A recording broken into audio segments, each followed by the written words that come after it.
Imagine the scene. The Jews have finally made it to Har Sinai. They are about to get the Torah. They have prepared for days. Physically, spiritually, mentally, emotionally, the stage is set for one of the most important, if not the most important event in world history. The Torah was about to be given. The preparations come to an end. The thunder, the lightning, the entire world stands still as Hashem himself comes down onto the mountain and says the Aseres HaDibros, the 10 Commandments, beginning with Anochi Hashem Elokecha Asher Hotzeisecha Me'eretz Mitzrayim. I am Hashem your God who took you out of Mitzrayim. But wait a minute, wouldn't it be so much better for Hashem to say, I am your God who created the heavens and the earth? Is that not so much more of a maila, a bigger advantage, a bigger statement, than to say, I am Hashem your God who took you out of Egypt, which is also very good, but it pales in comparison to Hashem creating the heavens and the earth. Rashi explains the reason for this is that Hashem is saying the whole reason I took you out is to accept me as God, and that's why Hashem used that reasoning. There are other explanations that try to bring it, that Hashem tried to be more personal,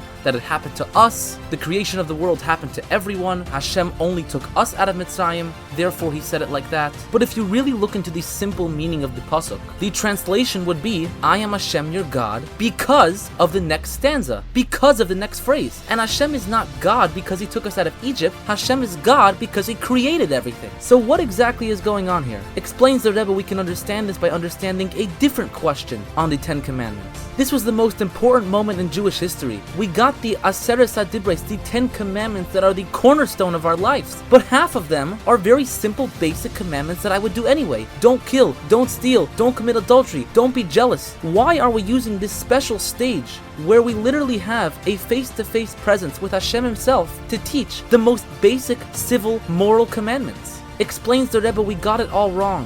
When we do a mitzvah lishma, when we do a mitzvah because Hashem said so, we are drawing down incredible levels of holiness into this world. The connection we make, the fireworks that we set off in Shemayim are everlasting. And therefore Hashem uses this stage. We're all here, we're talking to him face to face to tell us some of the most basic commandments. Because the only way we are going to establish the connection with Hashem is when we do those basic commandments, those simple, easy mitzvahs with the intention that I'm doing it not because it's logical, but because that's what Hashem wants. And when we do that, we draw down the highest levels of godliness into our body, into this world, and it could be life-changing. Back to our original question. Explains the Rebbe, I already know that Hashem created the world. When Hashem tells us, I am Hashem your God, we know from that he created the world. We don't need to say anything more about that. Hashem goes on to further state a separate point, that I took you out of Mitzrayim. But in reality, it's all one idea. What Hashem is saying is, Anochi Hashem Elokecha, I am Hashem your God. I created this world. It's a very limited world. It's a low world. There is no holiness visible here. There's a lot of bad, but nevertheless, I took you out of Mitzrayim. I brought the ability to break out of yourself. I gave you the ability to break out of your own boundaries. And that is through these Aseres HaDibros, through the Torah, through the mitzvahs that we do, lishma, through the mitzvahs that we do in order to connect to Hashem. We have our own personal exodus from Egypt, our own personal Yetzias Mitzrayim every single second. Hashem is telling us, I am Hashem your God. I put you in a limited world and I took you out of Mitzrayim. I gave you the ability to break out of your boundaries through the Torah that I'm giving you right now. And that mission didn't stop then. That is the very same mission statement. It is the very same job and responsibility that we have now, to go out into the world and to make a difference, to go out into the world and to break out of all our own personal boundaries. And when we do that, we will finally complete the mission that was given to us all those years ago, and that is a complete refinement of the world, culminating in the coming of Mashiach. May he come speedily in our days. Wishing you a good Yom Tov.